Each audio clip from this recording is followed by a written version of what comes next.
Hello everyone, Castle95 here, and tonight we're going to talk about the Marauders, BIRD and Wild Boar, and when you're not supposed to win. And my main point in this video will be that how to overcome your destiny. I know that sounds ridiculous, but hear me out.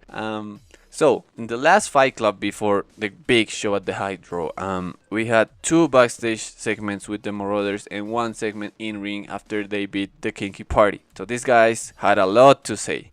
To start with, we were at Cardiff, hometown of the Marauders, and BIRD said something really cool. That the first time he appeared, well, BIRD and Boar appeared in ICW. They weren't supposed to be there.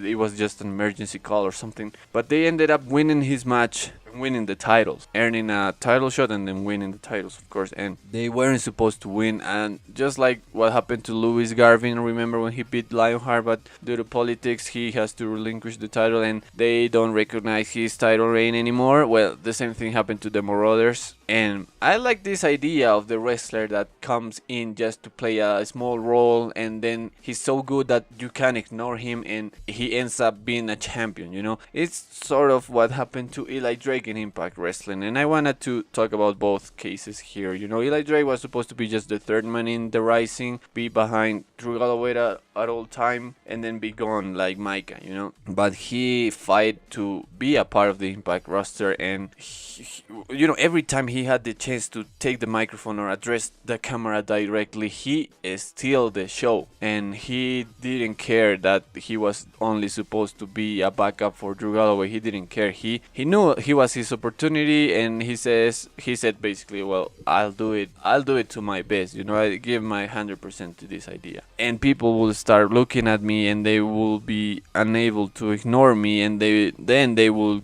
make me the world champion. And that happened, you know, years later that happened. So something along the same lines happened with the Marauders, and I think that's a cool storyline. BIRD said that at first Polo Promotions and all, I think it was Local Fire, the other big tag team at that era, that season of ICW, they say that they were ignored by these big names, and Jackie Polo and Mark Coffey treat them like garbage, and they say, where are you now, boys, huh? You're in the ground and we're the champions, huh? How things change. So yeah, I really love that promo by BIRD. Every time he's the talker of the Marauders, and Eastern Reese has recently cut a couple of good promos that I have really enjoyed. You know, the whole Catch of the Day thing was amazing, and he hasn't been that active lately, but hopefully if he doesn't get signed to NXT, which he had a tryout alongside Jackie Paul and Mark Coffey, which I don't know why, but I keep thinking Mark Coffey is going to end up in NXT real soon. So if Eastern Reese doesn't end up in NXT, maybe he will be more active in ICW the next months. So let's hope that happens. Or let's hope whatever is best for his career happens, you know. And so yeah, they not only beat the Kinky Party in their own game in a street fight, but then they cut this promo saying, we don't look good for the posters, we don't look for the promotional material, we don't look good in interviews, we don't look good for the WWE guys that are here all the time, you know. We're not supposed to be the face of the tag team division because we're not marketable. And I liked when wrestlers talk about these things, you know, kind of why is Polo Promotion still being seen as the best tag team in Europe when we, the Marauders, are the champions and we have beaten them? And why do we have to beat them again at the Hydro to prove that we belong here? We already proved that. We already are the world champions. So I just love that promo, that intensity.